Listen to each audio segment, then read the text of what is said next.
Yam Jimbo Sorton Humi Jang, Doner Monam Jimbo Nagant, Takar Darngam Santo Shermer Do, Tomba to Jan Laki Shamsar, the Janro Tering Hishankansa, Jawar to Gishan Loyala.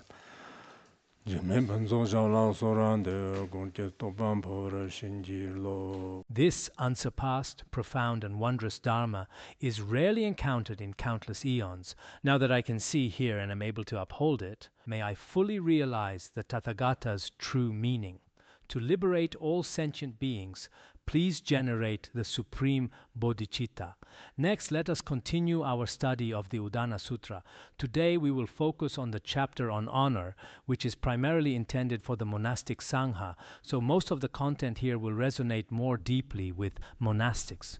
At the same time, some parts are also quite relevant to lay practitioners. Generally speaking, other teachings in the sutra, such as the chapter on the path, desire, and impermanence, are meant for both lay people and monastics to practice together. So today we will continue with the Udāna Sūtra.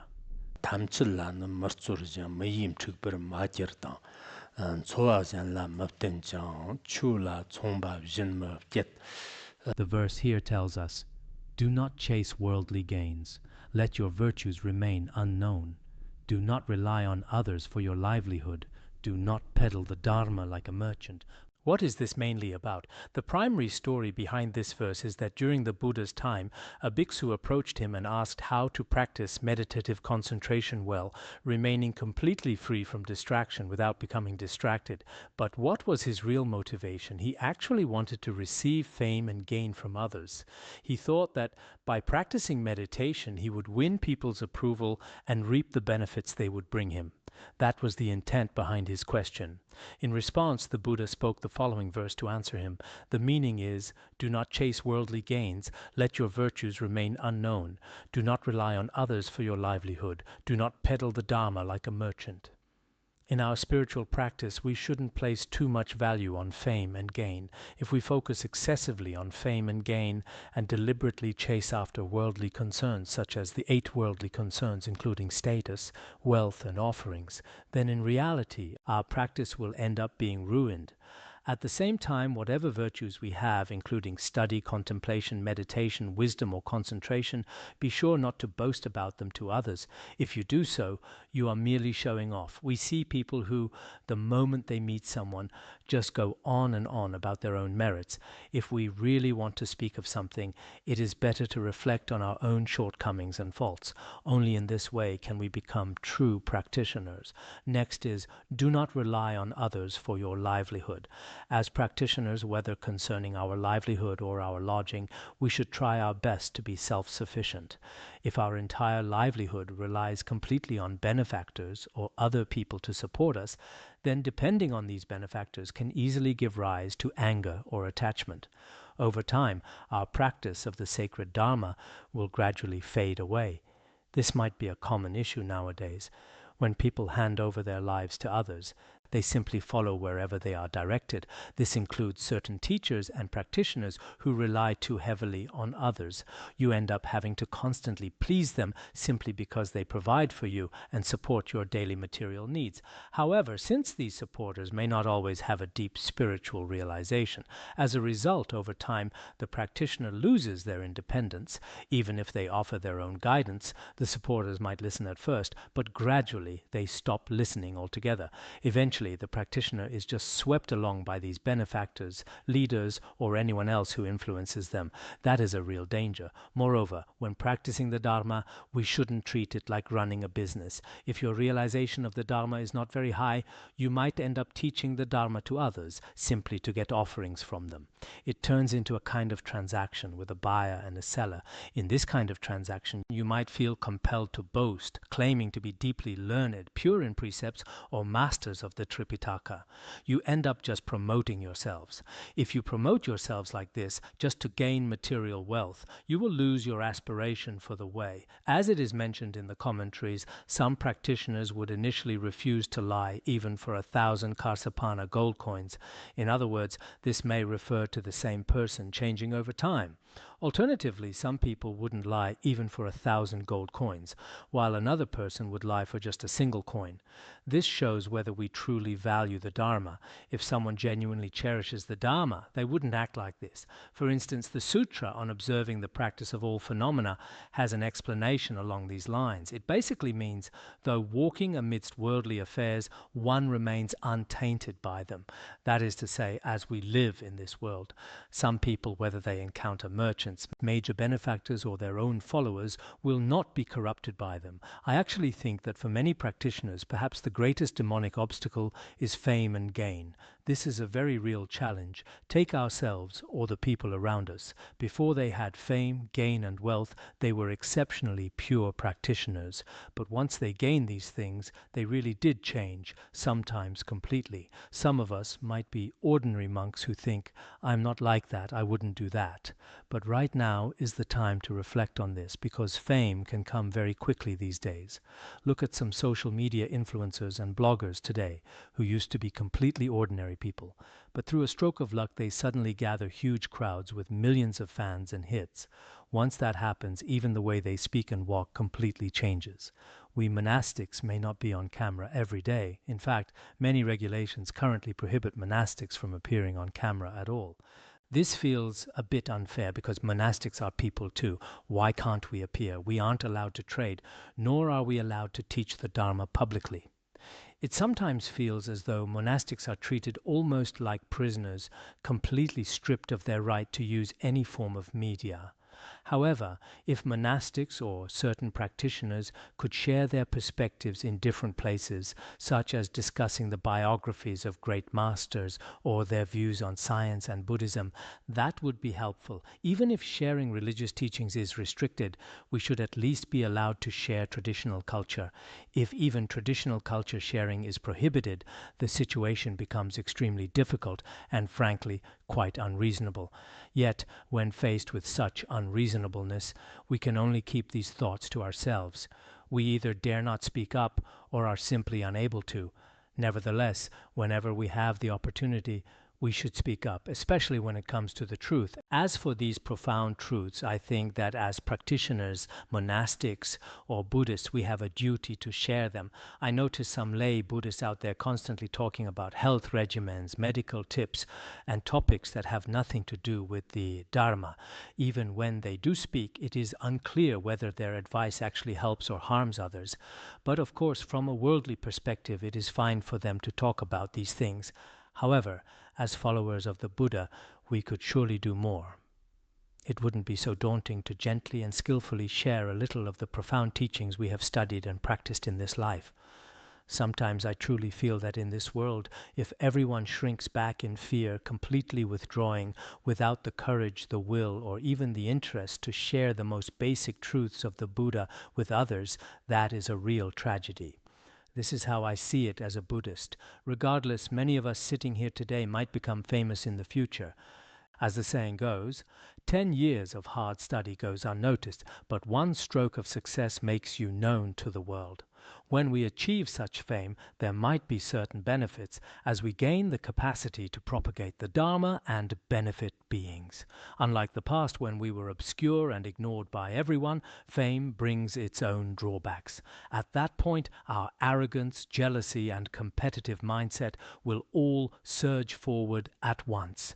In such moments, it really helps to rely on mindfulness and vigilance. You may remember from your study of the Udāna Sūtra that there is a specific chapter on honor. It explains that once we attain extraordinary fame and wealth, even a little bit can truly change a person. For instance, when a Khenpo, Geshe, or Tulku gathers a group of disciples, they can easily feel a sense of superiority. Even I might fall into this trap, so we should reflect right now. We shouldn't think, I have no fame now, so I never will. There is a very real possibility that one day you will become an outstanding figure. When that time comes, be sure not to treat the Dharma like a business, saying things like, if I give you an empowerment, how much will you offer me? Or, if I teach you the Dharma, you must give me even if it is not stated so bluntly, this still falls perfectly under the 5 wrong livelihoods. People might use indirect or subtle ways, or if they find it hard to speak up themselves, they will have someone close to them say, "If our master gives this teaching, you must make an offering to him." This is quite troubling nowadays. For example, some Buddhists in Han regions might think, if I want an audience with a certain master or figure, how much do I need to offer beforehand to get a meeting? In reality, this approach is just a form of commercial transaction. On one hand, it is understandable. Devotees who have deep faith in these great masters naturally wish to make all kinds of offerings to them. But on the other hand, it sounds like trading the Dharma for money. This is far from ideal. From now on, we should firmly resolve never to let the Dharma become a commodity. Furthermore, we shouldn't pour our precious energy into worldly pursuits.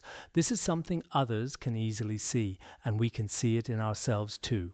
Furthermore, within this brief human life, engaging deeply in worldly pursuits, especially for a monastic, is completely meaningless. You should all have deep, unwavering conviction in this. Please reflect on this carefully. The next verse says,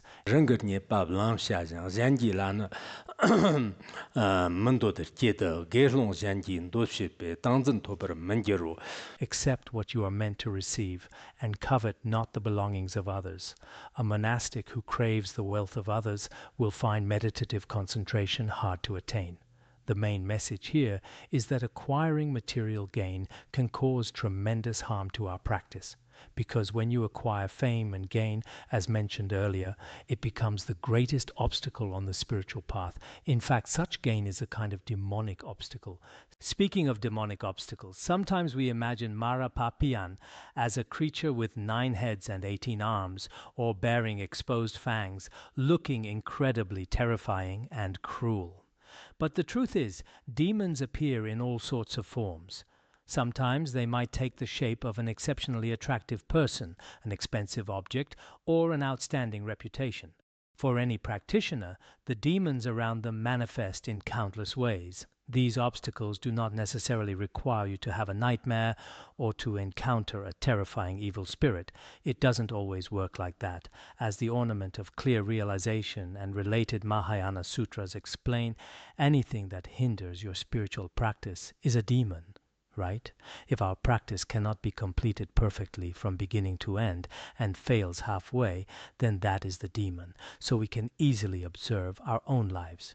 Ever since I acquired that thing, my practice completely fell apart. During the time of the Buddha, some monastics were highly accomplished in their practice and never regressed on the path.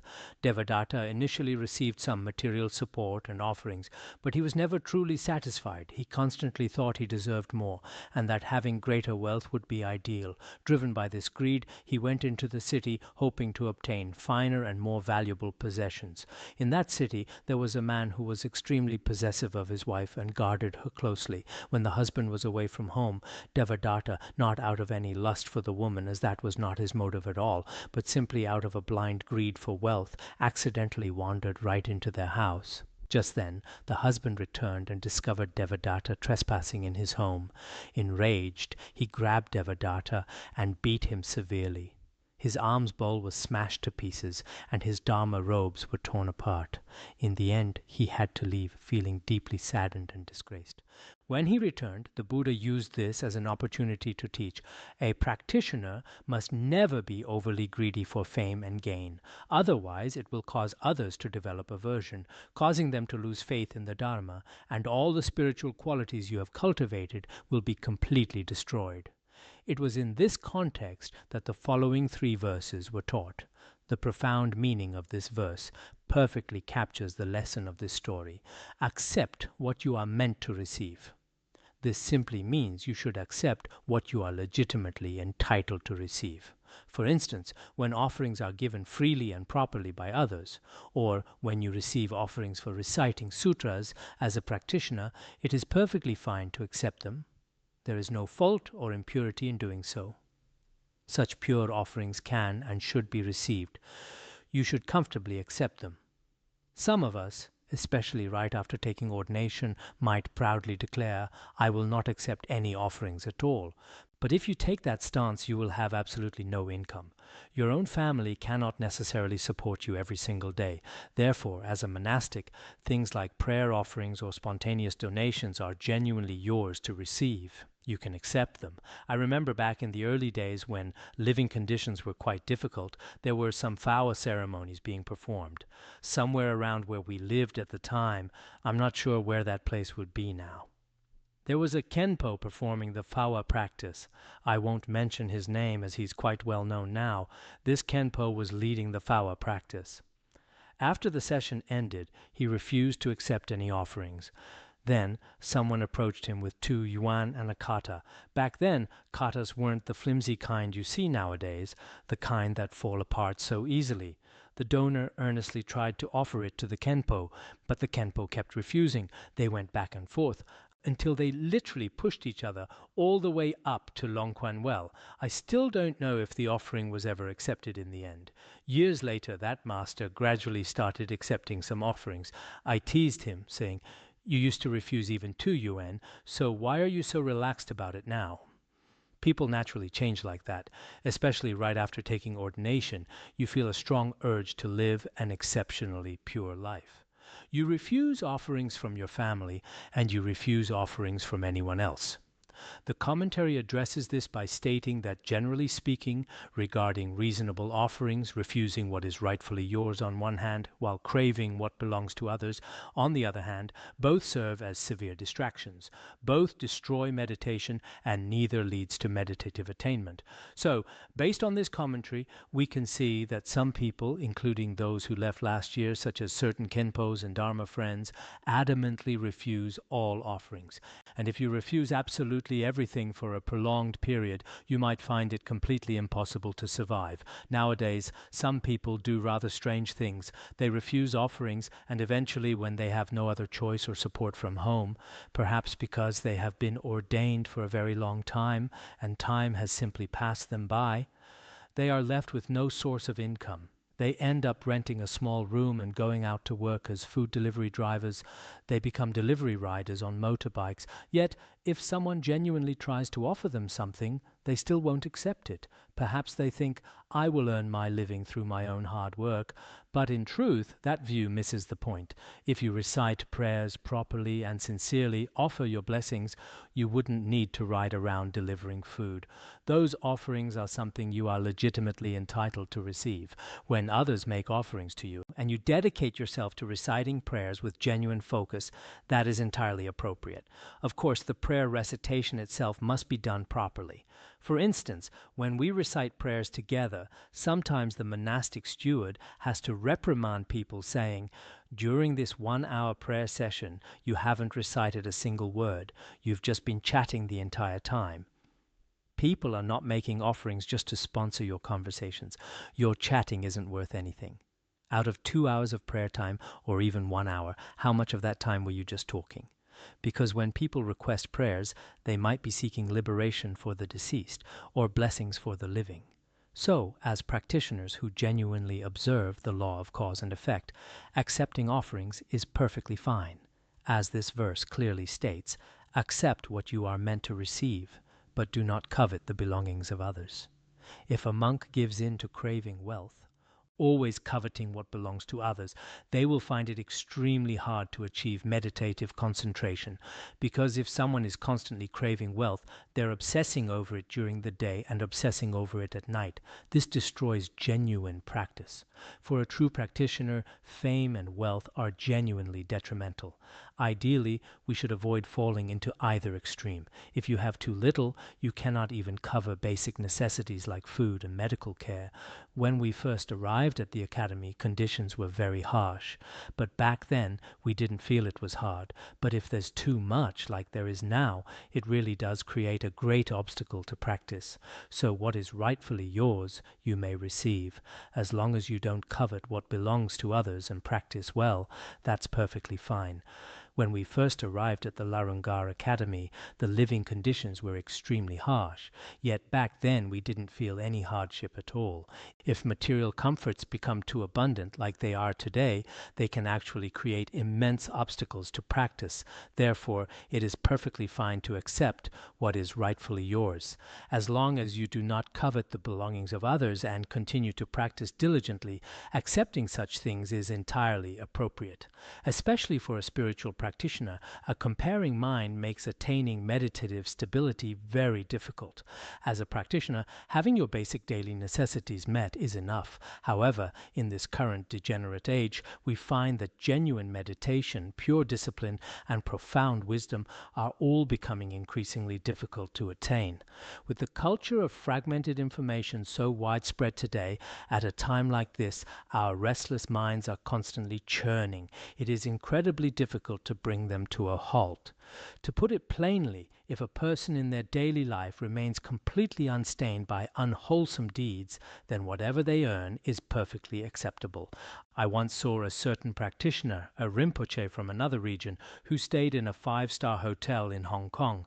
When some attendants and worldly people saw him smiling so happily, they assumed, of course he's smiling. Staying in such a luxurious 5-star hotel, anyone would be happy. Later on, he traveled to a monastery in Nepal. The journey there was incredibly rough, and the living conditions were exceedingly poor. Yet he was still smiling cheerfully. For a genuine practitioner, even if they possess great abundance, just like in the stories of Jamyang Khyentse Wangpo and Patrul Rinpoche, no matter how much wealth they have, it doesn't affect them. They have no deliberate clinging to it, and conversely, even when they have nothing enduring severe hardship, they can bear it with ease.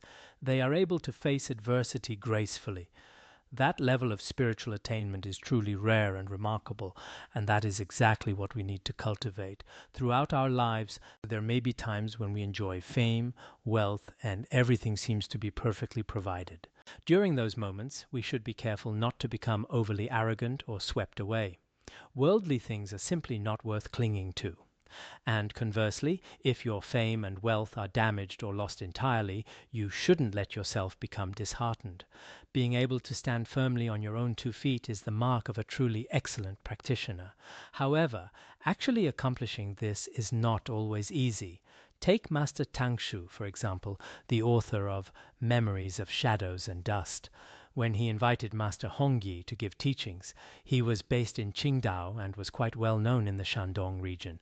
He had close connections with the highest ranking official there, and they shared quite a strong relationship. This official was hosting a grand state banquet and wondered if Master Hongyi could be invited to attend. Master Hongyi declined the invitation very gracefully. He referenced Chan Master Weijing of ancient times, who had also been invited to a royal banquet, and had gracefully declined with these words, "A monk is meant to dwell quietly in mountain valleys. At a grand state banquet, I would be entirely out of place." The meaning is, as a monastic living in the mountains is where he truly belongs. As for state gatherings or grand gatherings, he is simply not suited for such occasions. So I sometimes wonder, in this day and age, whether we could still do the same and gracefully turn down such invitations. Nowadays, as long as someone extends an invitation, people will say, "So-and-so invited me today. I have this event to attend today and that event tomorrow." Of course, if your heart is in the right place and you can genuinely benefit sentient beings, then traveling to different places and giving more teachings is extremely important. Human life is brief. I sincerely hope that many of you here will take every opportunity to go out and share the profound teachings you have learned. Whenever you can, please pass them on. There is absolutely no need to be stingy with the Dharma. However, for each of us, when we go out into the world, the Dharma must always come first. The other day I gathered the Khenpos and Khenmos leaving the academy and specifically told them, once you head out, you will encounter all kinds of situations. Some of you may find yourselves in highly favorable conditions, meeting disciples who are wealthy and influential and having all your needs easily met. Others may find that the people around them are incredibly difficult to deal with. That happens too. But regardless of the circumstances, we have studied under His Holiness Jigme Phuntsok Rinpoche for over 30 or 40 years now. I have always kept this principle in mind and tried to reflect it in my conduct, even if I had to force myself at first. So, whenever we go out to teach, there is only one absolute rule. The Dharma must always come first. The Buddha's teachings are paramount. Among those heading out this time, including certain Dharma teachers, Khenpos and Khenmos, I sometimes hear complaints like, my place isn't good enough, my room is too dark, or it's too plain, the food isn't good, or the dishes aren't to my liking. Such complaints reveal their true priorities and values. Wherever they go, it seems their primary concern is just living comfortably, obsessing over the quality of the food and their lodging. This happens because if the Dharma has not genuinely taken root in your mind stream, you will naturally place far too much importance on these superficial things: the food you eat, where you sleep, and the house you live in. But honestly, these worldly comforts are not truly important. When we go out into the world and have the precious opportunity to teach the Dharma, we will certainly encounter excellent conditions as well as poor ones. Even if you happen to be hosted by a generous, wealthy patron, you do not need to constantly cater to them. These days, some people treat the wealthy with a completely different attitude, while those who are impoverished and struggling are ignored, even if they have genuine faith. Of course, those with wealth and good fortune also need the Dharma. But as someone responsible for teaching the Dharma, if you simply spend your time catering to the rich, it will severely obstruct your true mission of teaching and benefiting beings. So, whenever we go out, the Dharma must always come first. This is what I constantly remind them.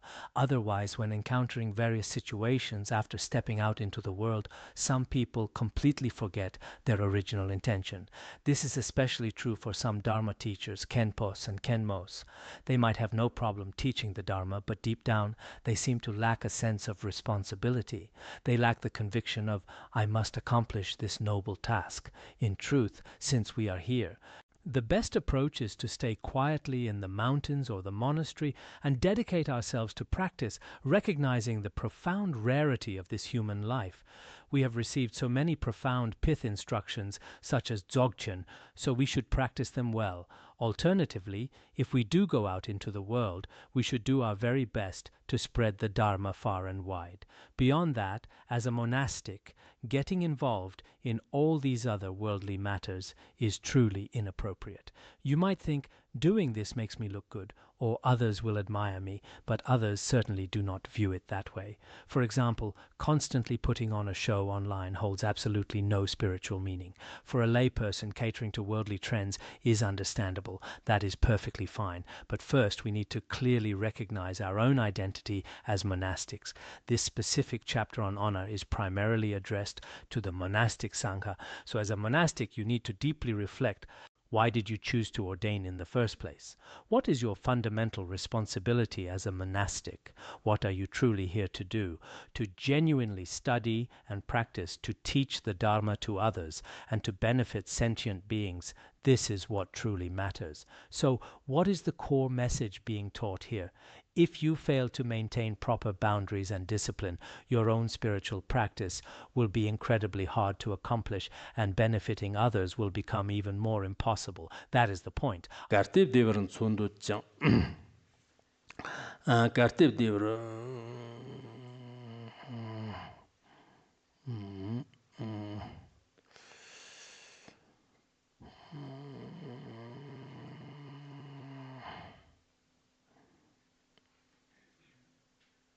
I don't think there's a specific historical story attached to this verse. At least I don't recall one. Kartib devran sundu chang gevjong de lartan dot na gendan ji na chuko tang zaptung jimber jerna vlang. If you wish to live in peace and joy, vow to learn the Shramana's way. Whatever food and robes the Sangha provides, accept them with grace. Since this section primarily teaches turning away from fame and material gain in order to practice well, try not to cling too heavily to food, try not to be overly attached to your dwelling, and try not to be greedy for possessions. We often summarize worldly concerns as food, clothing, shelter, and wealth. Try not to cling too tightly to any of these. There are a few verses addressing these specific points. There are roughly 3 verses that mainly discuss this.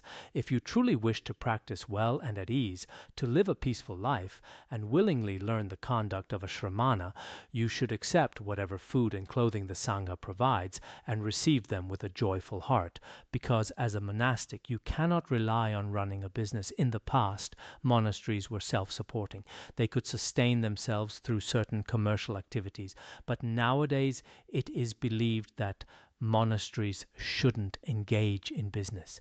Without any commercial activity, you can only rely on the offerings from reciting prayers, donations from the faithful, and whatever the Sangha distributes to you.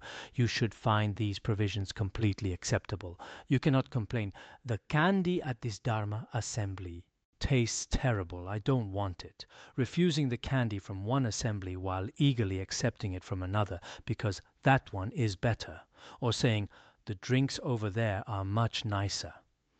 That kind of picky and choosy attitude is very improper. No matter which Dharma assembly you attend, or what the Sangha provides, if you truly want to practice well and live a peaceful life, what is it that you need to learn? You need to learn the conduct of a Shramana. So what exactly is the conduct of a Shramana? As you all know, whether it comes to food or clothing, the key is to be content with little, free from excessive desires, and to live in accordance with the Dharma. One should not make excessive demands. This is truly a crucial point, especially this time from our own academy. Many Han Chinese Dharma friends have gone out into the world. Overall, I am quite pleased with how they have done. Some have endured genuine hardship. However, some may be excellent at teaching the Dharma, but their personal conduct is somewhat lacking. It seems that simply because they can teach well, they think they are incredibly great, acting as if they have become a living Buddha. If someone is slightly disrespectful to them, they get upset. And then there are some Khenpos and Khenmos who travel with a massive entourage. Usually when we go out, we just grab our bags and leave. That's it, nothing more to it. But some Khenpos and Khenmos bring along a whole retinue, introducing them like, "This is my assistant, this is my attendant, and this is my secretary." I often think to myself, compared to them, we might be a bit older, and we certainly have no real merit to speak of, but even we don't have a massive entourage like that. This is my driver. They act just like high-ranking officials. Honestly, nowadays even officials wouldn't dare act this way. In the past, they would say, "This is my driver, this is my secretary, this one carries my laptop, and this one carries my teacup." They deploy an entire crew. Of course, if someone is getting on in years or in poor health, that is perfectly understandable. But if it is purely to show off your status, then it is entirely inappropriate. Having a few attendants may be acceptable in certain cases. If you are genuinely unwell, getting some help is fine. But beyond that, when a person constantly puts on airs like this, there is a real danger that your practice will inevitably go downhill. That is a genuine possibility. Therefore, we believe that if we want to live peacefully while still practicing well, we should try to minimize these kinds of displays. We must learn to cultivate the contentment and simplicity of a Shramana. Whatever the Sangha allocates to you, whether it is food, drink, or anything else, you should accept it. In truth, the Sangha is a wonderful community. Just as I mentioned yesterday, some people who lack sufficient merit may end up speaking ill of the Sangha. But what is the Sangha actually like? Their way of life beautifully avoids both extremes. It is neither too lavish nor too austere. Food, clothing, drink, all your basic essentials are provided. For us as human beings, if you have elderly parents to care for and young children to raise, then for someone in that situation, Sangha life may not be the right fit. But for those without such heavy worldly pressures, the monastic life is truly ideal. That is why many people deeply feel that being a member of the Sangha brings them genuine happiness and joy. We should learn to appreciate this as well. Living by the pure ways of the Sangha is indeed a wonderful way of life. Back in the Song dynasty, there was an eminent Chan master named Feiyan. At the time, a foreign disciple came to present him with an offering. It was something incredibly precious, made from the legendary fire mouse and ice mouse. The fire mouse is a creature that lives within flames, and its fur is said to be extraordinarily warm. The ice mouse, on the other hand, lives deep within ice, also resembling a mouse, and its fur is exceptionally cooling. Robes woven from the fur of both these creatures were offered to Master Fayan as a rare gift, but he gently declined, saying there was no need. He said, "In the cold of winter I can light a fire. In the heat of summer there is always a cool breeze." For a practitioner, having such luxuries would only become an obstacle. So he firmly refused to accept them. At the time many people were quite puzzled, wondering why he would turn down such exquisite robes. Back then it wasn't like today, where all kinds of fine clothing are readily available. But for a genuine practitioner does not necessarily accept even the most precious robes or the grandest of houses. So looking at his way of life, and the Sangha's way of life, it might appear from the outside that monastics endure a hard time, but as a community, if you truly examine it with deep wisdom, you realize this lifestyle avoids both extremes. It is incredibly stable and secure, and truly an excellent way to live. We lay people can observe this for ourselves. It seems that the moment someone starts spreading rumors about the Sangha, everyone blindly follows along and joins in the criticism. It is best never to slander the monastics or the monks. I feel that currently the situation is slightly better in the Han areas, but among some younger people in Tibetan regions, their online behavior toward monastics and monasteries is deeply concerning. In Tibetan areas in the past, people were genuinely very careful and respectful with their words. But now on TikTok and similar platforms, though I don't use TikTok or Kuaishou myself, from what I observe around me, some people are truly creating negative karma on these platforms, saying things like, "What is the Sangha really like? What are monks and nuns really like? What is that academy really like?" Or, "What are the temples actually like?" Many young people are blindly creating negative karma this way. They clearly haven't studied texts like the Sutra of 100 Karmas or anything of the sort. Therefore, regardless of your background or ethnicity, please try your utmost not to create negative karma through your speech, especially in the online world. If you create such karma, you are the only one who will bear the consequences. There is simply no need for it. This is especially true concerning the Sangha and monastics. Given the current direction of society, monastics are viewed quite differently than they were in the past, in all aspects, whether it's how they are praised or how they receive offerings. In times like these, people start to take sides. Even within the Buddhist community, if a single monk or a single nun commits the slightest wrongdoing, everyone is quick to criticize them. Yet, when it involves other religions or secular institutions, even if many people commit unlawful acts, not a single word is mentioned. A clear-minded person should be able to see what this social phenomenon truly is, and the true nature of ordinary worldly people. It is plain to see, but generally we just choose not to say anything. We can only let them talk even as they accumulate negative karma. Beyond that, there is really nothing we can do. So being here at the Academy and witnessing the pure life of the Sangha, I personally feel that in this world, having reached my current age and having witnessed all kinds of groups, social structures and people from all walks of life, monastics truly stand apart. On the surface it might seem, just as worldly people often say today, that they have no hair, no family, and absolutely no basic security in life. But in reality, there is absolutely no need to worry for them. Actually, because they are free from so many worldly shackles, their lives are profoundly more joyful. If you wish to live in peace and ease, learn the way of a Shramana. Like a snake slipping into a mouse hole, dwell calmly in your quarters. The verse implies, if you genuinely wish to live with joy and ease, to practice well, and to wholeheartedly learn the way of a Shramana.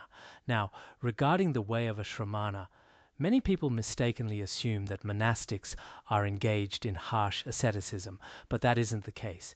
You can be a monastic or a lay practitioner without having to engage in severe asceticism. What matters is that your conduct aligns with the Dharma. It is certainly not about refusing food, drink, clothing, or sleep. That is not what true monastic life is about at all. So for all monastics and practitioners, if you want to live a truly peaceful and joyous life, then be sure to learn the conduct of a Shramana. And what does this conduct look like? For instance, the text uses the analogy of a great snake. In ancient India, there were massive snakes. When threatened by mongooses or weasels, these huge snakes would squeeze into narrow mouse holes to hide.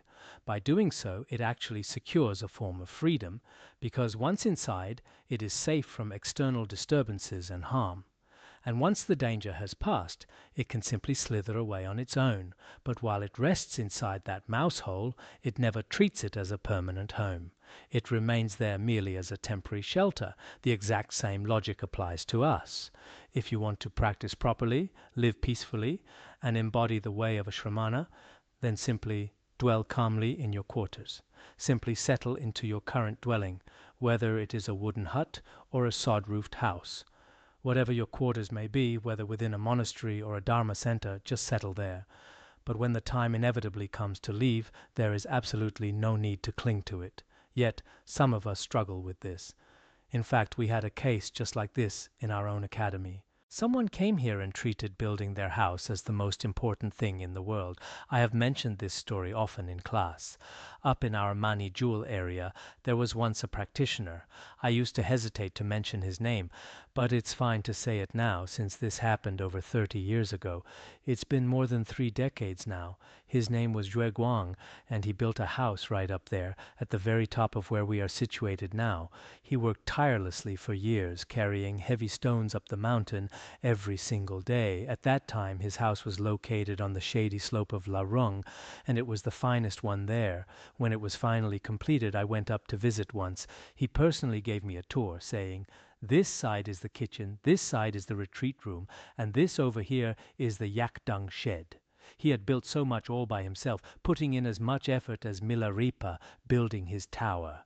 Somehow he had even arranged it so that the kitchen was on one side, and assuming he might have someone supporting his retreat, he even designed a small window between the kitchen and the meditation room so food could be passed through to him. It was indeed quite thoughtfully designed. But as soon as he finished building it, he left, and he never returned to the academy. Years later, when His Holiness Jigme Punsok Rinpoche traveled to Jizu Mountain in 1997, we found him doing a retreat in a cave there. When I saw him, I thought to myself, how on earth did he end up here? At that time, his condition was fairly good, but since then, I haven't heard any news of him. It's been nearly 30 years now, since 1997. I have no idea whether he is still with us or has passed away. Jueguang, if you ever happen to hear these video or audio teachings of mine, please do reach out to me. You are most welcome. Though I used his story as something of a cautionary example today, he did ultimately go on to focus on meditation, which shows a genuine spiritual aspiration. What I don't agree with, however, is spending all that precious time and energy merely building a house. Some of our fellow practitioners do the exact same thing. When they arrive here, they might originally plan to stay for just 2 or 3 years, yet they spend that entire time building houses, doing renovations, and fencing in yards. By doing so, their most precious time ends up being spent entirely on living arrangements rather than on studying, reflecting, and meditating. It is truly a pity. If you are just an ordinary person out in the secular world, that's perfectly fine. You can live however you please. But especially in a sacred place like this, where your fellow practitioners and your spiritual teachers are all gathered during such a rare opportunity, be sure to dedicate all your time to what truly matters: studying, reflecting, and practicing. Get up early in the morning and memorize your texts. I've noticed that here in our academy, in the mornings, many people still tend to sleep in. They really should be getting up a bit earlier, especially now during the springtime. Rise early and do not oversleep. Otherwise, it is just not ideal for your practice. As for your dwelling and other material concerns, these things truly do not matter all that much. I seem to have lost track of my main point, but whatever the case, the core message is this: as monastics, be sure not to let your minds become too scattered scattered. That is incredibly important. Garte dewaran tsondo jang gevjong de la tandot na ngangun zamgi choshi jang churchi boyang gumbre sha. If you wish to live in peace and joy, vow to learn the Shramana's way, be content with little, and devote yourself entirely to one essential practice. As was stated before, if you truly want to live with ease and are willing to learn the noble conduct of a Shramana, what do you actually need? You need contentment and few desires. Whatever provisions you receive, you should accept them with a grateful heart. Nowadays, many people seem to take whatever they receive completely for granted. This is not a good mindset. Whether it is the material offerings you receive or the profound grace of the Dharma, it is truly unreasonable to be without gratitude. Therefore, we should always carry a sense of deep gratitude. Be content with little, and do not constantly chase after more. Excess in any form, be it clothing, material possessions, or reputation, is never a good thing. It is far better to settle down with just the bare minimum. That is the wiser approach. And then you should devote yourself entirely to one specific practice. The commentary here specifically mentions the contemplation of the body, the practice of observing the body and contemplating its impure nature. This practice is of genuine importance. Of course, as this text teaches, throughout our entire lives, it is far better to keep our possessions few and simple. I'm not sure about everyone sitting here today, but I imagine most of you do not have much to begin with. Living here, even if you wanted more, there simply isn't much to acquire. But ideally, we should minimize our material possessions, actively reducing the causes of distraction in our lives, and then dedicate ourselves to practicing one essential teaching with full focus. Here, the text highlights the contemplation of the body. In other traditions, great compassion is strongly emphasized.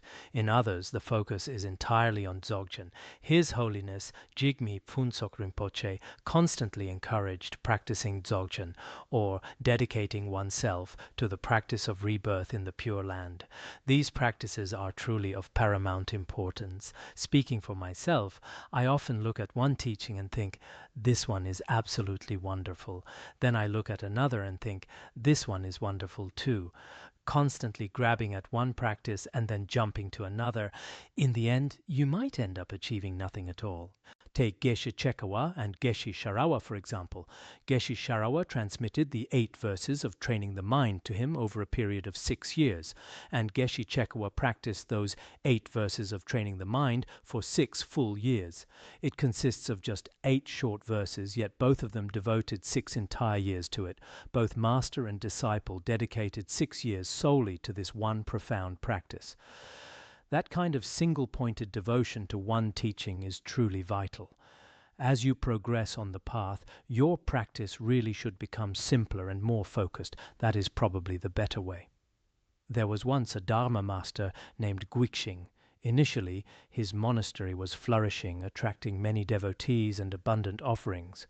As the offerings poured in, the master saved the funds to further build up the monastery while freely distributing the food to the local people in need. During this period, he also maintained his meditation practice, and his spiritual progress was excellent. However, later on, a shift occurred in his thinking. When I grow old, I will probably need to have some money set aside, he thought, and my disciples, they will likely need a solid reserve of food. Driven by these thoughts, he began to hoard the majority of the money and grain. Perhaps he locked it away in a strongbox or stockpiled it all in a warehouse. But from that very moment, his spiritual practice began a steady decline. The disciples gathering around him grew fewer and fewer. The monastery's offerings dwindled, and visitors stopped coming. Everything started going downhill rapidly. Then one day, a severe epidemic broke out in the region. Witnessing this, the master, perhaps in that very moment, his innate Buddha nature powerfully shone through. Seeing the impoverished people around him suffering so terribly, he immediately took out all the money he had hoarded over the years, along with all the stored grain. and gave it all away to provide relief. He offered everything. He bought medicine for them and freely distributed food, drink, and clothing. After this act of giving, his aspiration for the way, his meditative stillness, and his disciples all naturally returned and gathered around him once more. We should all deeply understand this principle. When a person's spiritual practice is pure and genuine, favorable conditions will arise entirely on their own. People intuitively sense that this person's practice is authentic. Even non-human entities will naturally step forward to support and protect you. All the necessary right conditions will effortlessly fall into place. But if your practice is poor and your mind is scattered, constantly grasping for more worldly wealth and fame, then the aspiration for the way will certainly fade. The people around you will see right through this facade, and in the end you will achieve nothing. Neither you nor anyone else will truly benefit. This is simply the law of how things work. As we study these profound teachings, we should truly take this principle to heart. 然后该对忙不没细想，此这么勒不念想呢？这些把的错得讲，错得讲，用来没记都不是写的，都不是写的，都不是写的，都。Here is what the text says: unknown to the many, yet dwelling well in pure discipline, the wise recognize this one as living purely. Through diligence, such a one is praised. What this means is this: ordinary worldly people often say that the more friends you have, the better. However, as a spiritual practitioner, you shouldn't have too many casual acquaintances, otherwise your mind will become incredibly scattered. I myself know of 1 or 2 individuals who show up for breakfast every single morning, and it's hard to turn them away, making it quite difficult to handle. There are 2 Khenpos. One showed up today, and the other will likely show up tomorrow. So yes, knowing too many people is simply not ideal. Good thing this teaching isn't being broadcast live. Otherwise, they might hear this, and that would be quite awkward. Having too many social connections is not a good thing. One should diligently uphold one's precepts, maintaining pure discipline.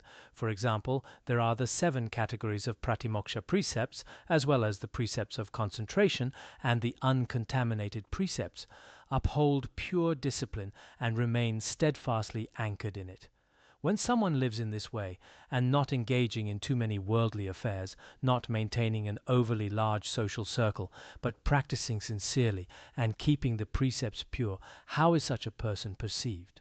The wise recognize this one as living purely. Through diligence, such a one is praised. This means that others can clearly see, especially the wise, that this person lives a life of true purity.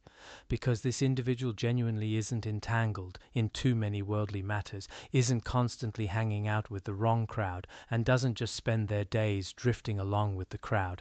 That is simply not who they are. This person is uncomplicated and straightforward. To put it simply, they are not caught up in worldly drama. Moreover, the people they do associate with are all serious practitioners, individuals of exceptionally pure discipline. So people will say, this person lives a pure life. We often say the same thing ourselves. This person is genuinely good. Their friends aren't shady characters either. They are quite decent. The people they spend time with all possess genuine Dharma aspiration, and they themselves are never lazy. They are very diligent. It is through such conduct that a person earns genuine praise. If you too can remain well grounded without being easily distracted, maintaining pure moral discipline and keeping a small social circle, then this is truly, truly important. If we were ordinary people operating in the world, say, if I were a merchant, I would naturally need many clients, numerous friends, and many business partners. If I were looking to invest in something, not having a wide network simply wouldn't work. But for those who are wholeheartedly seeking liberation, having a small essential social circle is more than enough. However, some of us are constantly on the lookout for donors and sponsors. The moment they meet someone, it's immediately, can we add each other on WeChat? Come over here. What is your name? Do you want to add my WeChat? Do you have a phone number? Actually, getting to know more and more people is not necessarily a good thing for practice. When it comes to adding people on WeChat and similar apps, you generally shouldn't just walk up to total strangers and ask them to add you. That is definitely something worth keeping in mind. As we have discussed previously, the bequeathed teaching sutra clearly states, those with many desires seeking much suffer much as well. People with many desires tend to want a great deal. They endlessly crave fame and wealth. They want to buy cars, computers, and the latest phones. Speaking of phones, Apple keeps releasing new generations. First, it's the iPhone 15. I have the iPhone 15, but I don't have the 16. Now I have the iPhone 17, but I want the 18, 19, 20. When your desires run that deep, you will never be satisfied. No matter what you do, you can never keep pace with this material world. This is exactly when we need to pause and reflect. This year, cars along the roads of our academy are basically banned, and we are genuinely happy about that. It might be slightly inconvenient in some ways. Just yesterday, one of the officials said to me, "Khenpo, for the Khenpos and Rinpoches, we can arrange to let your vehicles through." Because the other monks were also asking for the same treatment, but I replied, "It is best that the Khenpos and Rinpoches don't get special passes. They need it least of all. It is best that everyone be treated equally." That is wonderful. In truth, in the past, our academy had nothing remarkable about it, just cars parked everywhere. Now it is much more peaceful and quiet. Some people might feel that even getting around is terribly inconvenient now, but back in the day, from Nubzur to here, even the footpaths were incredibly narrow. It was really tough to get around, and yet everyone managed to get by just fine. So sometimes what everyone assumes to be highly convenient can actually end up being quite harmful to our spiritual practice. Now that we have the internet and smartphones, many of the lamas I used to know, myself included, would hold their prayer beads and recite mantras all day long. But recently, just a little while back, I saw someone somewhere. He just kept picking up his smartphone. Before, he would be reciting mantras at every single moment, and he is getting older now, already around 60. So many of these modern conveniences where we can instantly access anything can actually take a heavy toll on our practice. At a time like this, if we are not extremely careful, we may seem to be gaining more and more friends, but what do we actually become in the end? It is hard to say. So constantly adding contacts on WeChat is not necessarily a good thing. Keeping just a small, meaningful circle is perfectly fine.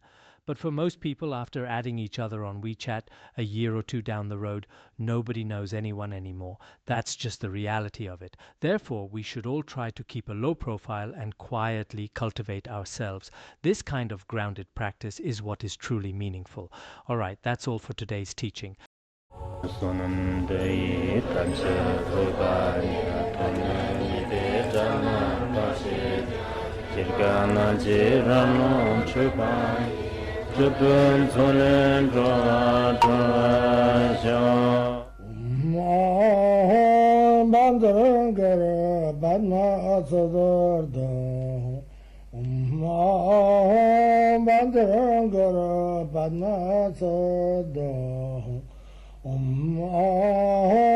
Bandara Banma Sadar